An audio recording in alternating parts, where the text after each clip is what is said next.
सीतापुर गांव में धनीराम नाम का एक व्यापारी रहता था। उसका कोई बहुत बड़ा व्यापार नहीं था, लेकिन हाँ, इतनी आमदन हो जाती थी कि वो अपनी पत्नी और बेटी राधा का ध्यान बहुत ही अच्छे से रख सकता था। धनीराम के पास किसी भी चीज की कोई कमी नहीं थी, लेकिन फिर भी वो बहुत ही अड़ियल और कंजूस स्वभाव का था। उसकी पत्नी जब दूसरी बार गर्भवती होती है तो वो अपनी पत्नी से साफ साफ कह देता है, इस बार तो उसको सिर्फ और सिर्फ बेटा ही चाहिए। अगर बेटी हुई तो उसके लिए इस घर में कोई भी जगह नहीं है। और फिर धीरे धीरे धनीराम की बेटी राधा बड़ी होने लगती है। धनीराम राधा को ताने देने का एक भी मौका नहीं छोड़ता। वो बात बात पर सिर्फ एक ही बात करता कि इसको इतना क्यों दे रही हो, ये एक बेटी है, काश कि ये एक बेटा होता तो कल के दिन मेरा सहारा बनता। इसके पीछे जितना भी धन खर्च कर लो उसका कोई फायदा नहीं है, क्योंकि एक ना एक दिन जाना तो इसको अपने ससुराल ही है। धनीराम अपनी इसी छोटी सोच के कारण हर समय अपनी पत्नी शांति को और बेटी राधा को ताने देता रहता। धनीराम अपनी बेटी राधा को स्कूल भी नहीं भेजता। वो कहता, ये तो लड़की है, पढ़ लिख कर क्या करेगी, कौन सा इसे मेरा सहारा बनना है, कल को बड़ी होकर अपने ससुराल चली जाएगी, वहाँ जाकर कौन सा इसकी पढ़ाई इसके काम आने वाली है, चूल्हा चौका ही तो करना है। ऐसा करो, तुम इसको अच्छे से चूल्हा चौका सिखा दो। इस पर धनीराम की पत्नी शांति कहती है, आप ये कैसी वाहियात बातें कर रहे हैं, आखिरकार राधा आपकी बेटी है। धनीराम भी कहता है, मुझे ये मत बताओ कि राधा मेरी बेटी है, मैं जानता हूँ कि राधा मेरी बेटी है, इसीलिए तुम्हें समझा रहा हूँ कि इसकी पढ़ाई लिखाई में पैसा बर्बाद ना करो, इसको चूल्हा चौका सिखाओ, कल को वही इसके काम आएगा। और एक और बात, तुम भी कान खोलकर सुन लो, अगर इस बार भी बेटी हुई तो मैं उसे जीने नहीं दूंगा, उसी पर उसका गला घोटकर मार डालूंगा, मुझे इस बार सिर्फ बेटा ही चाहिए। ये सारी बातें सुनकर शांति कहती है, अजी आप ये कैसी बातें कर रहे हैं, संतान का सुख तो ईश्वर की कृपा से मिलता है, फिर चाहे बेटी हो या बेटा। धनीराम आगे से गुस्से में कहता है, ये सब मैं नहीं जानता, लेकिन हाँ, कान खोलकर सुन लो, मैं अब तुम्हारा और तुम्हारी बेटी का बोझ नहीं सह सकता। इस बार अगर बेटी हुई तो तुम मुझे अपनी शक्ल कभी भी नहीं दिखाना, और हाँ, साथ में अपनी इस बेटी को भी लेकर जाना। और फिर अगले दिन शांति अपने पति धनीराम से जाने की आज्ञा मांगती है। धनीराम पूछता है, अरे इतनी सुबह सुबह कहाँ चली? शांति कहती है, जी मैंने आपको बताया तो था कि माँ ने मुझे लेने भैया को भेजा है, माँ की तबीयत कुछ खराब है, वहाँ पर उनका ध्यान रखने वाला कोई भी नहीं है, इसीलिए मुझे वहाँ जाना है। सारी बातें सुनकर धनीराम कहता है, ठीक है तो जाओ, लेकिन मेरी बात याद रखना, अगर बेटी हुई तो मुझे अपनी शक्ल मत दिखाना। और फिर शांति अपने भाई के साथ अपनी माँ के घर पहुँच जाती है।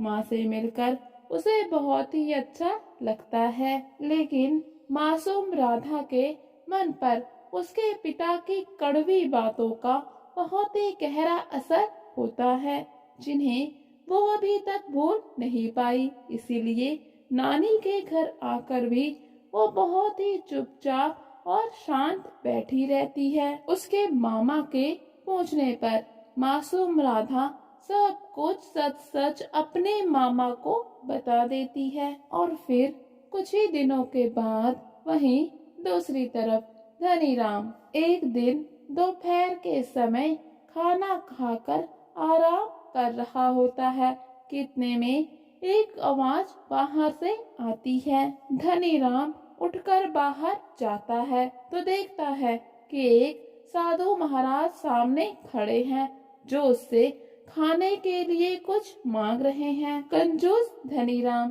साधु महाराज से कहता है, अरे साधु महाराज जी, मैं तो खुद यहाँ पर अकेला हूँ। मेरी पत्नी अपने मायके गई है। यहाँ तो मेरे खुद के खाने के लिए कुछ भी नहीं है, तो मैं आपको क्या खिलाऊं? साधु महाराज धनीराम को देखते ही कह देते हैं, अरे तुम्हारे चेहरे पर तो बहुत ही तेज नजर आ रहा है।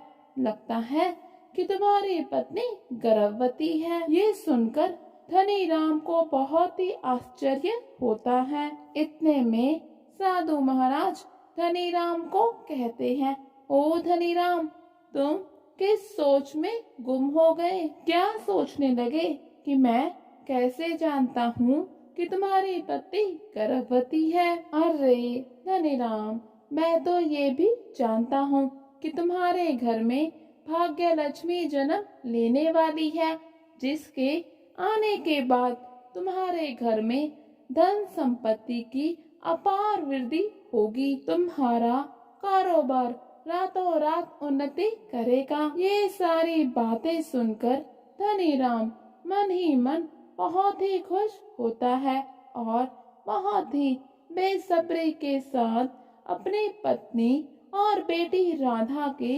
वापस आने का इंतजार करने लगता है। जो धनीराम कल तक बेटी नहीं चाहता था, आज खुद ही बेटी होने की प्रार्थना करने लगता है। और फिर कुछ ही समय के बाद धनीराम के घर में एक बहुत ही प्यारी सी बेटी का जन्म होता है, जिसके जन्म के बाद माँ शांति बहुत ही डर जाती है।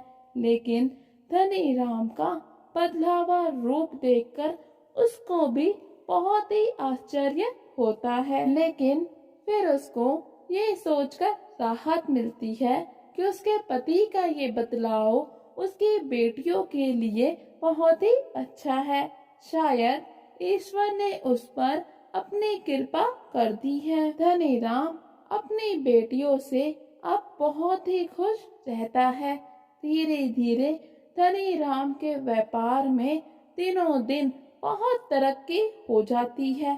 धनीराम अब एक अमीर व्यक्ति बन जाता है। धनीराम अपनी छोटी बेटी, जिसका नाम उसने महालक्ष्मी रखा है, उसका बहुत ही ध्यान रखता है। उसकी किसी भी जरूरत को वो अधूरा नहीं रहने देता। और फिर धीरे धीरे समय बीतता है। दोनों ही बेटियां अब बड़ी हो जाती हैं। धनीराम अपनी बड़ी बेटी राधा की शादी कर देता है, लेकिन वो अपनी छोटी बेटी की शादी नहीं करता। जब भी छोटी बेटी लक्ष्मी की शादी की बात आती है तो धनीराम उसे टाल देता है। धनीराम को ये लगने लगता है, अगर उसने अपनी छोटी बेटी की शादी कर दी तो उसकी सारी धन संपत्ति चली जाएगी। शांति बार बार धनीराम से कहती है कि उनको अपनी छोटी बेटी की शादी कर देनी चाहिए, नहीं तो उसकी शादी की उम्र निकल जाएगी। लेकिन धनीराम इसके लिए राजी नहीं होता। फिर एक रोज शांति इस बात का जिक्र अपने भाई के साथ करती है। सारी बात सुनने के बाद उसका भाई समझ जाता है कि धनीराम लक्ष्मी की शादी क्यों नहीं करना चाहता। फिर वो धनीराम से मिलकर कहता है, क्यों जीजा जी, आप लक्ष्मी के लिए कोई अच्छा लड़का क्यों नहीं देखते? तो धनीराम कहता है, अरे क्या तुम पागल हो? जो तुम मुझसे ऐसी बातें कर रहे हो? भला मैं अपने घर की लक्ष्मी की विदाई कैसे कर दूं? फिर वो धनी राम को सारी बात बताता है कि कैसे उसने साधु के वेश में आकर उससे घर में लक्ष्मी आने वाली है ये बात बोली थी, ताकि उसकी बहन का जीवन बर्बाद होने से बच जाए। ये बात सुनकर धनी राम गुस्से से आग बबूला हो जाता है कि कैसे उसने उसको जीवन भर ऐसे बेवकूफ बनाया। और फिर धनी राम आनंद फानन में जल्दी से जल्दी एक लड़का देखकर अपनी छोटी बेटी लक्ष्मी की भी शादी कर देता है। अपने पिता का ऐसा रूप देखकर लक्ष्मी को बहुत ही दुख होता है। वो दुखी आंखों से भरे हुए मन से अपने घर से विदाई लेती है। अब दोनों ही बहनों की विदाई हो चुकी है। दोनों ही बहनों की विदाई के बाद धनी राम को कारोबार में दिन प्रतिदिन घाटा होने लगता है। धीरे धीरे धनी राम का पूरा कारोबार डूब जाता है और धनी राम फिर से अपने पहले की स्थिति में आ जाता है। वो आज बहुत ही गरीब हो जाता है। घर में खाने के लिए भी बहुत ही कम अनाज होता है। धनी राम बहुत ही परेशान सा घर के एक कोने पर बैठा होता है कि तभी उसके पत्नी शांति वहां पर आती है और कहती है, अजी सुनिए, जो कुछ भी हुआ वो सब कुछ ठीक हो जाएगा, आप बिल्कुल भी चिंता ना करें। शांति धनी राम को बताती है कि उसकी दोनों ही बेटियों का संदेशा आया है कि वो आपकी मदद करना चाहती हैं। ये सुनकर धनी राम को बहुत ही आश्चर्य होता है। क्या मेरी बेटियां मेरी मदद करना चाहती हैं?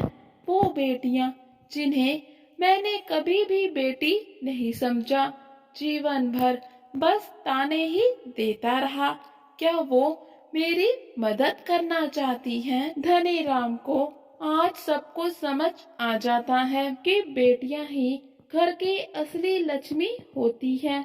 अगर उनका अपमान किया जाए तो स्वयं लक्ष्मी माता भी हमसे नाराज हो जाती है। लालच के कारण ही सही, जब तक धनी राम ने अपनी बेटियों को आदर पूर्वक अपने घर पर रखा तो उसने खूब तरक्की की। और फिर जैसे ही उनका अपमान करके अपने घर से विदा कर दिया तो वो जहाँ पर पहुँचा था वहाँ से नीचे गिर जाता है और पहले की तरह निर्धनी हो जाता है। धनी राम सब कुछ समझ जाता है। उसे आज जीवन का सबसे बड़ा सबक मिला था कि बेटियां घर की गृह लक्ष्मी होती हैं।